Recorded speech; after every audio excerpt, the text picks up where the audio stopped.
Welcome to the UCM Interface Bible Study dito sa 702 DZAS FEBC Radio TV, Agapay ng Sambayanan. Isa itong conversational expository Bible study program hatid sa inyo ng UCM Interface, ang Young Adults Ministry ng Union Church of Manila.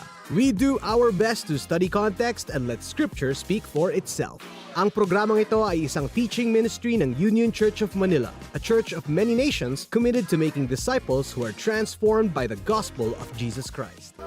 Hello everybody, my name is Butch, commercial voice artist. I'm Rainier. I'm the director of the Young Adult Ministry at Union Church of Manila. Hi, my name is Mitch. I am a writer and an editor. Hi, my name is Megan. So we're now in our second episode sa Book of Ruth. At para sa episode na to, ang didiscuss natin ay Ruth chapter 2. And they came to Bethlehem at the beginning of barley harvest. Parang may Cliffhanger. may pagka-cliffhanger siya, no? Yeah. The theme about God's providence and His sovereignty was very clear in chapter 1. Kasi diba, it's the Lord who provided. You know, He made it happen. Mawala na yung famine at meron na ulit bread sa house of bread. Right. At makikita pa natin yung theme na yan, yung providence ng Panginoon in the next few chapters. And even dito sa chapter 2. The Book of Ruth. Ruth chapter 2. Now Naomi had a relative of her husband's, a worthy man of the clan of Elimelech, whose name was Boaz. And Ruth the Moabite said to Naomi, "Let me go to the field and glean among the ears of grain after him in whose sight I shall find favor." And she said to her, "Go, my daughter." So she set out and went and gleaned in the field after the reapers. And she happened to come to the part of the field belonging to Boaz, who was of the clan of Elimelech. And behold, Boaz came from Bethlehem, and he said to the reapers, The Lord be with you. And they answered, "The Lord bless you." Then Boaz said to his young man, who was in charge of the reapers, Whose young woman is this? and the servant who was in charge of the reapers answered, "She's the young Moabite woman who came back with Naomi from the country of Moab. She said, 'Please let me glean and gather among the sheaves after the reapers.' She came. She has continued from early morning until now, except for a short rest." Then Boaz said to Ruth, Now listen, my daughter. Do not go to glean in another field or leave this one, but keep close to my young women. Let your eyes be on the field that they are reaping, and go after them. Have I not charged the young men not to touch you? And when you are thirsty, go to the vessels and drink what the young men have drawn. Then she fell on her face, bowing to the ground, and said to him, "Why have I found favor in your eyes that you should take notice of me, since I am a foreigner?" But Boaz answered her, All that you have done for your mother-in-law since the death of your husband has been fully told to me, and how you left your father and mother and your native land, and came to a people that you did not know before. The Lord repay you for what you have done, and a full reward will be given you by the Lord, the God of Israel, under whose wings you have come to take refuge. Then she said, "I have found favor in your eyes, my lord, for you have comforted me and spoken kindly to your servant, though I am not one of your servants." And at mealtime, Boaz said to her, Come here and eat some bread and dip your morsel in the wine. So she sat beside the reapers, and he passed to her roasted grain. And she ate until she was satisfied, and she had some left over. When she rose to glean, Boaz instructed his young men, saying, Let her glean among the sheaves and do not reproach her. And also, pull out some from the bundles for her and leave it for her to glean, and do not rebuke her. So she gleaned in the field until evening. Then she beat out what she had gleaned, and it was about an ephah of barley. And she took it up and went into the city. Her mother-in-law saw what she had gleaned. She also brought out and gave her what food she had left over after being satisfied. And her mother-in-law said to her, "Where did you glean today, and where have you worked? Blessed be the man who took notice of you." So she told her mother-in-law with whom she had worked, and said, "The man's name with whom I work today is Boaz." And Naomi said to her daughter-in-law, "Oh, May he be blessed by the Lord, whose kindness has not forsaken the living or the dead. Naomi also said to her, The man is a close relative of ours, one of our redeemers. and Ruth the Moabite said, Besides, he said to me, You shall keep close by my young men until they have finished all my harvest. and Naomi said to Ruth, her daughter-in-law, It is good, my daughter, that you go out with his young women, lest in another field you be assaulted. So she kept close to the young women of Boaz, gleaning until the end of the barley and wheat harvests. And she lived with her mother-in-law.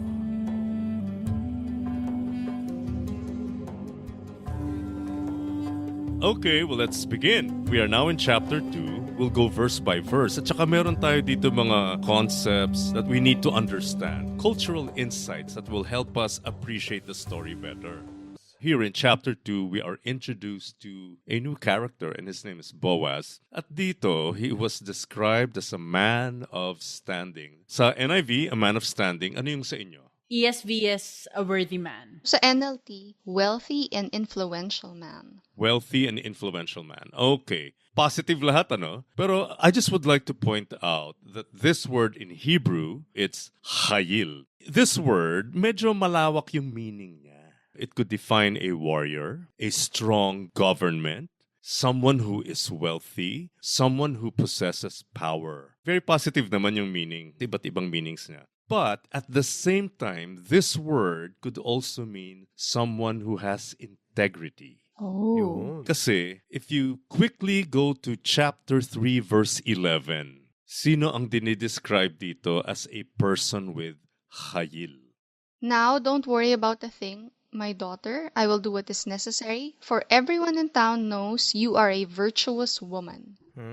Yun, virtuous in the NIV is a woman of noble character. It's the same word, hayil. It's the same word. Although, I think what they're doing sa pag-translate nito sa chapter 2, kasi mas parang klaro dito na mayaman nga si Boaz. Yeah. Pero hindi lang siya mayaman as we will see. We will also learn that Boaz is also a man of integrity. Someone who, like Ruth, also has noble character. So, importante yan. Kaya nga, palagay ko, inintroduce agad sa atin and made it clear that this is a man of hayil. Yes. Right? Yeah. Tandaan natin bakit importante itong description kay Boaz as a man of hayil. Because this was the time of the, anong setting na to? Judges. Judges. Yes. Everybody did whatever they wanted. Right. If you have a man of hayil during the time of judges or mga chieftains, tribes yan ibig sabihin parang, parang may pag-asa pa tayo dito. Parang merong namang mabait na tao naman pala rin nung time of the judges. Tsaka hindi ba yung pangalan ni Boaz, yung ibig sabihin is Yeah, strength? in the strength of Yahweh. In the strength of Yahweh, that's correct. Lakas. Malakas siya. And established din agad that he is from the clan of Elimelech.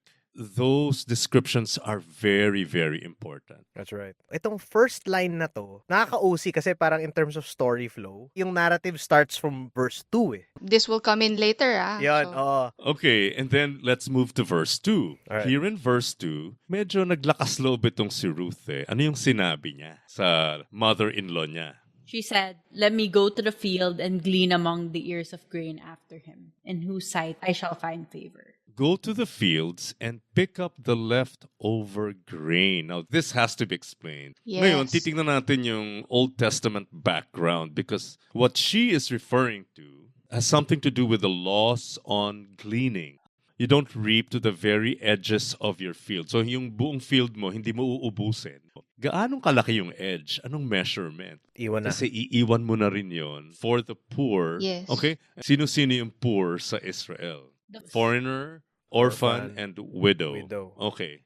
Kasi tatanggalin mo yung fruit, di ba? Pag may naiwan dun sa sanga-sanga, pabayaan mo na yun. Ibigay mo na rin yun. And what is their motivation according to Deuteronomy 24 verse 22?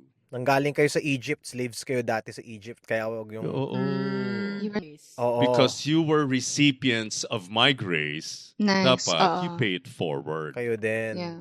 You have to work for it. too. Hindi siya ayuda na hinahatid. O ito, ayuda nyo. Oh. Hindi ganun eh. So you have to work for it. And why do you think this was the design? Well, I think it's because if it's a dole out, they're not dignified. That's very true. But if they have to work for it, not only does the law address material poverty, but also poverty of dignity, Exactly. Yes, I love which that. is Yeah. the root problem. You still have that feeling of self-worth din, 'di ba? At least, you're able to do kahit ito lang, may nagagawa ka pa rin. And it makes you part pa rin of the community.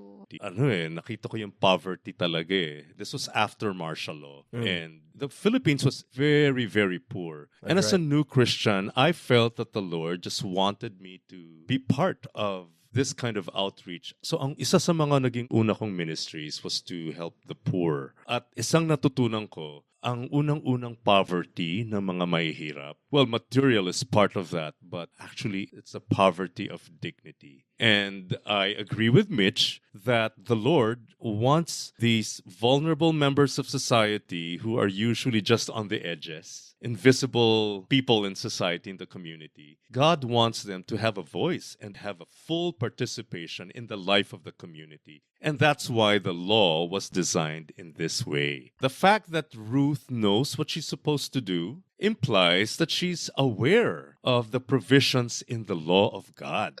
Dito sa NIV, it says, as it turned out. In ESV, it's happened to come. Uy. Like chance. Chance. But we know that God is orchestrating all of these chances. This theme of God's providence, that God, is just there behind the scenes. Kasi ito naman, like we said, wala naman parting of the Red Sea dito, wala naman dito yung mga spectacular, but we know that God is working. It's God orchestrating events. Ito na naman. Just then, paano ba sa inyo? And behold. And behold, bawat movement, is it merely a coincidence, di ba? Yeah. Let's Right. see. Pagpasok ni Boaz, ano agad yung sinabi niya dun sa workers niya? The Lord be with you. The Lord be with you. And I believe that this is more than just a perfunctory greeting. And we can prove this habang nakikilala natin kung sino si Boaz. And the Lord here, it means actually Yahweh, but of course they wrote it as Lord instead of writing Yahweh. And then the harvesters greeted him back. Although greeting lang to, I think this right away reveals something about the character of Boaz. Remember, siya ang may-ari ng lupa. Siya yung boss dito. You could sense that perhaps there is a very positive environment. Yes. Pero may napansin si Boaz in verse 5. Ano yung Ayan tanong na. niya dun sa kanyang overseer ng mga harvesters? Who this? Hello. Who this? Pero tingnan nyo pakinggan nyo mabuti Basahin ko yung question sa NIV. Who does that young woman belong to? Ano to? Clan? Or kaninong servant siya? Parang gano'n? Parang ganon. Sa atin kasi, medyo parang bastos, condescending. Property siya. Yeah. Rather than yung sino siya? Sinong may-ari sa kanya? Parang yung klase yung tunog eh. Yeah. no? Para lang yan ganito. Pag may nakita ka mga bata, pakalat-kalat, ano usually yung tanong? Kaninong anak yan? Kanino yung batang yan? Di ba? Parang ganun pa nga. It's something like that. So this is not meant to be offensive. Ito yung maganda The overseer replied. At ano yung sinabi niya? And the foreman replied, she is the young woman from Moab who came back with Naomi. First, she was identified as a... The Moabite woman. Moabite. Okay, yung ethnicity niya. And then... Came back with Naomi. Came back with Yeah. Naomi. Ayun na naman, yung identity niya naka-attach din kay Naomi. And then verse 7 explains something. Nag-request siya, di ba? Yeah, please let me glean and gather. Yeah. Behind the harvesters. In fact, again, awareness of the law. Alam niya yung position niya, alam niya yung dapat niyang gawin. But look, ano pa yun? Yung dinagdag ng overseer. She asked me this morning if she could gather grain behind the harvesters. She has been hard at work ever since, except for a few minutes rest in the shelter. Masipag si ate. Masipag to. Ang interesting na merong except for a short Except. rest. May Di ba? siningit lang talaga yung short rest. Na-imagine ko siya na parang, ayan oo, ang sipag niyan. Nagpahinga siya ng konti. Konti lang. Parang ganon. Konti lang. Can you imagine Siyempre siguro she started very early in the morning. Yeah. Medyo okay pa yun. Malamig-lamig pa yun So pag medyo tumataas na yung araw, sobra na yung init. That's Oh. true. Yung character ni Boaz, na man of integrity, diba, a worthy man. Oo nga, Diba, the Lord oo be naman. with you. I just thinking about him as a landowner na I'm just assuming it from this statement na kilala niya lahat ng mga to eh. So, alaga niya na hindi to mga numero lang. Kilala Right. ko yung mga tao na to. So, let's proceed to verse 8. Kinausap ni Boaz si Ruth. What does that He's imply? old. Tito level na So, siya. tito na siya. Tito Oh. Boaz. So, wala pala siyang intention. Wow. Wala.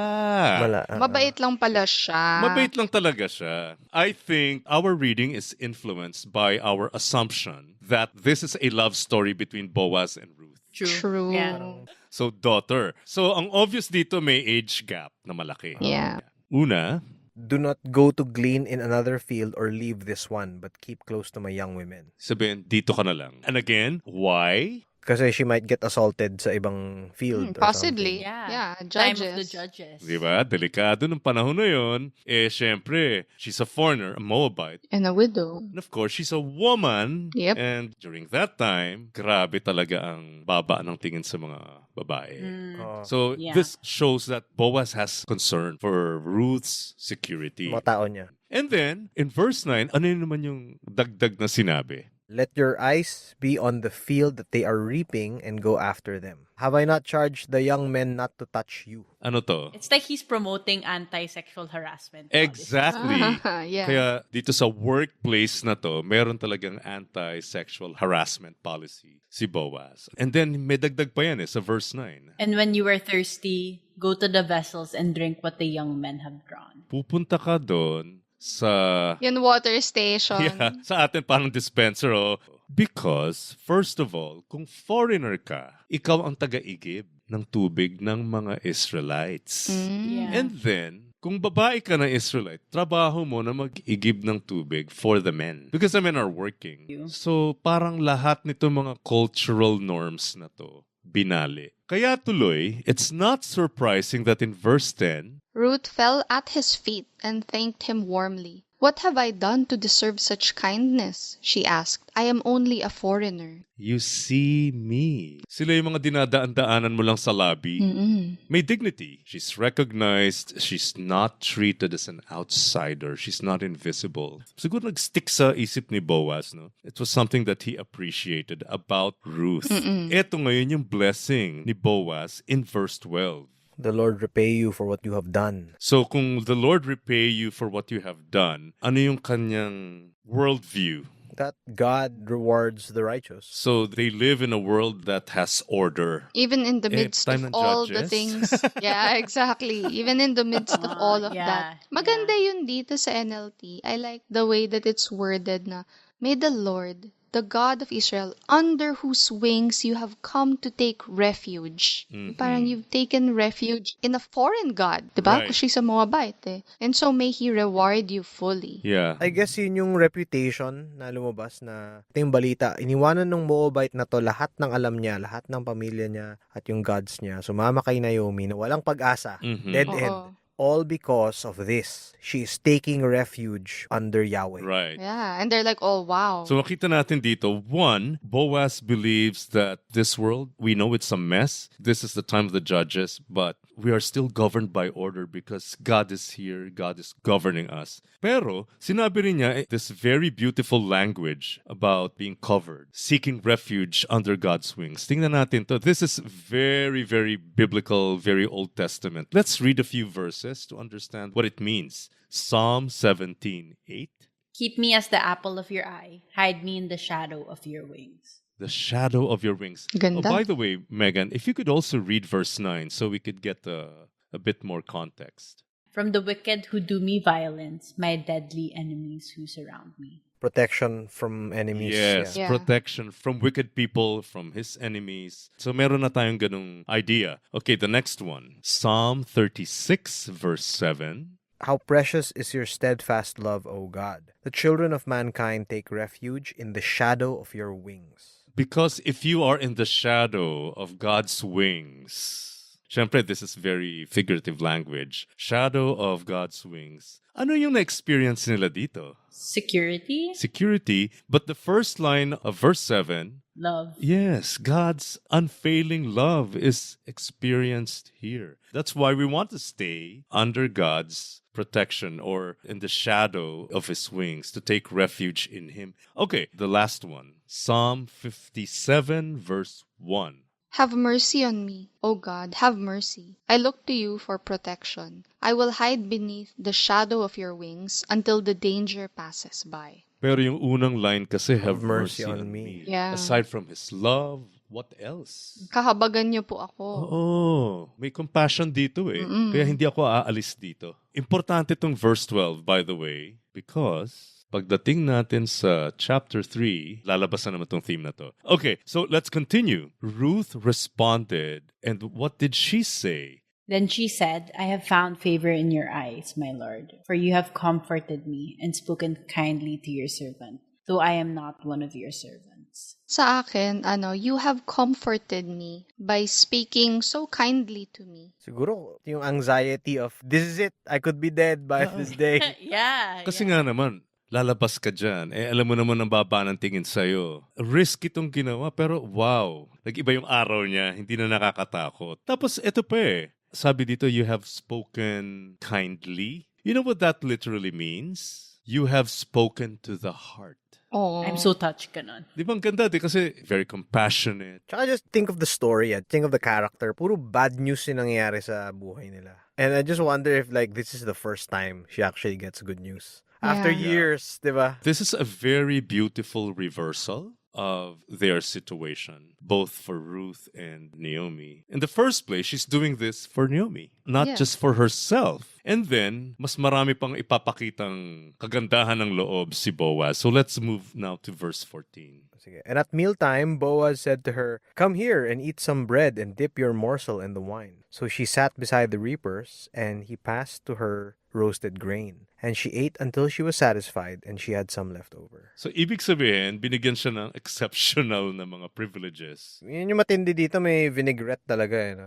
Yun ba yun? Yung dipping the bread in the sour wine? Yeah, parang sa Italianis. Yun talaga yun. Bata with balsamic. Lumabas na yung kasosyalan. Okay. So, yeah. Meron na siyang special privileges. Tsaka, di ba sabi, I think it was you, Mitch, who said na, you know, Boaz wanted her to be part of the group. So, she's not treated as an outsider. Kita na natin yan. Which is interesting kasi dito, so she sat beside the reapers. Kumain sila magkakasama. So, they're eating with the foreigner. Yeah. The Moabite. Grabe yan. No? At saka, isa pang interesting na detail dito. She ate all she wanted and had some left over. O may take home pa.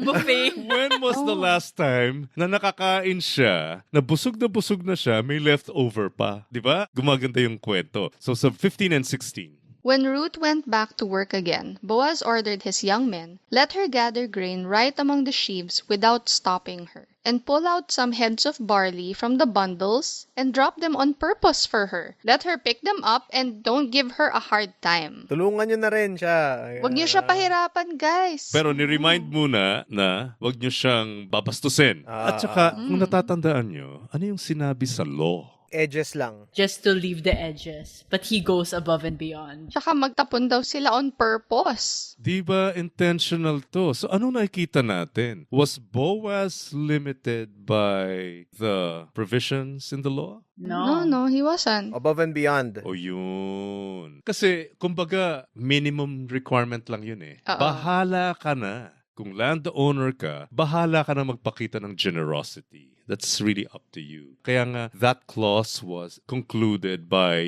God's statement. Remember, there's a recollection here. Never ever forget, you were slaves in Egypt. I showed you grace. Pay it forward. Show grace to others. May naalala akong quote that I heard recently, but I forgot where. Yung, the people of grace have the thinnest book of rules. That's nice, yeah. That makes sense. May general principles, and rather than yung mga tao na, ano ba yung pwede? Kasi yung mga batas pwedeng ikot-ikutan yan eh. Yeah. So na-highlight dito talaga yung description about Boaz as a man of chayil. Hindi lang siya mayamang landowner, influential, known in the community. He is also a man of noble character. We are his image bearers. We represent him. That's what we see here in Boaz. Patuloy na trabaho ni Ruth sa field. Yeah. So nag-glean siya in the field until evening. O, di ba? Buong araw. Oo. Grabe. Ang sipag. Masipag nga si ate, di ba? Oh. Then she beat out what she had gleaned. It was about an ephah of barley. Yung na-research ko dito, it's 29 to 50 pounds. Wow. Parang sako ng bigas. Bigat nun, ah. Well, she carried it back into town. Yes. Batak to kasi si Ruth eh. Patak to. Meron akong nakita ring information dito, regarding the ancient norm for daily rations. Daily ration pala is 1 liter lang. So there's a whole lot. 2 to 3 weeks, di ba? Binigyan na siya ng extraordinary privileges. Nakaharvest pa siya ng sobra-sobra. She carried it back to town and her mother-in-law, syempre, nakita diba? ni... Gulat. Oh, gulat siya. So her mother-in-law saw how much she had gathered. Ruth also brought out and gave her what she had left over after she had eaten enough. But you know what? Hanggang dito, pansinin nyo, yung identity ni Boaz was still hidden to Ruth. Ngayon lang na-reveal sino tong character na si Boaz. So anong sabi ni Naomi? May he be blessed by the Lord, whose kindness has not forsaken the living or the dead. Naomi also said to her, the man is a close relative of ours, one of our redeemers. Wow. Finally, na-define. Ito na siya. I like what she said though. He has not stopped showing his kindness to the living and the dead. Who's the living? Sila, oh. Sila. Si Naomi at saka si Ruth. What about the dead? Her husband. Her husband. Oo, kasi parang nagkaroon siya ng pag-asa na, wait a minute, this man is one of our kinsman redeemers. He's one of our guardian redeemers. May pag-asa pa pala. It's not going to be like a dead end for, my dead husband. His name will still carry on type of thing. Yes. It's not the end of the story. Pinapakita na agad na ganun. So verse 21, then Ruth the Moabite said, he even said to me, stay with my workers until they finish harvesting all my grain. But wait, there's more. There's more. Ganito siyang kabait. Kasi sinasabi niya, until they finish harvesting all my grain, ilang buwan pa to? Kasi yung harvesting starts around April and then ends in June. 3 buwan. Hanggat matapos na tong harvest season, dito ka lang. Wow. Assured ang provision. Hindi kayo magugutom. Hindi to one-time kindness lang. It's a long-term kindness to. Yes, hindi to yung one-time ayuda. One-time ayuda na 1,000 pesos lang. Ooh. Okay, so verse 22, yeah. And Naomi said to Ruth, her daughter-in-law, it is good, my daughter, that you go out with these young women, lest in another field you be assaulted. Sinabi nga ni Boaz yan. So she kept close to the young women of Boaz, gleaning until the end of the barley and wheat harvests. Is it all up to us? Is it us who define our destiny? What do we see in the story of Ruth? Is it all by chance? And there's this quote of John Piper, what the world calls luck is God's providence. We all think, coincidence lang? Is it really? But it's not. Everything that's happening, it dovetails with God's purposes. Andun din si ganito. Oo. And it's not just random, it's very purposeful. Yeah, definitely. Right, for sure. right. Sa akin, yung naisip ko lang from this is 15-16 years na kasi ako nagtatrabaho eh. Tapos meron akong reflection tungkol sa trabaho ko as a voice actor and also yung business namin. Na in the last 15 years, I could identify quote-unquote coincidences na nag-lead dun sa mga event, sa mga people, sa mga opportunity. Looking back, meron pala silang thread na napunta kung nasaan kami ngayon. Pero in hindsight, meron pala talaga siyang thread na natitrace ko. Pero I can only see that looking back 15 years. Yes. Right. Alongside with this chapter sa Ruth, is that kung alam ko na yung mga coincidences ay hawak pala ng Panginoon, providence pala niya, how then should I live today? Knowing na I might actually be in the midst of coincidences. How should I live now as a follower of God? May impact yung buhay mo if you're living it for God. Regardless if you're at work or you're in church or you're in your house, how do you serve God? Yeah. Yeah. Okay, so doon nagtatapos ang discussion namin sa Ruth chapter 2. Abangan ang susunod na kabanata sa Ruth chapter 3 sa ating next episode coming up in a few weeks. Thank you and God bless. Bye-bye. Bye. God bless. You have listened to the UCM Interface Bible Study here at 702 DZAS FEBC Radio TV, Agapay ng Sambayanan. Please like and subscribe to our YouTube channel, 702 DZAS FEBC Radio TV, and Facebook account, 702 DZAS FEBC Radio. Hear our full episodes on Spotify, YouTube, Apple Podcasts, Google Podcasts, at marami pang iba. Join us at Union Church of Manila, Rada, Corno Legazpi, Makati City.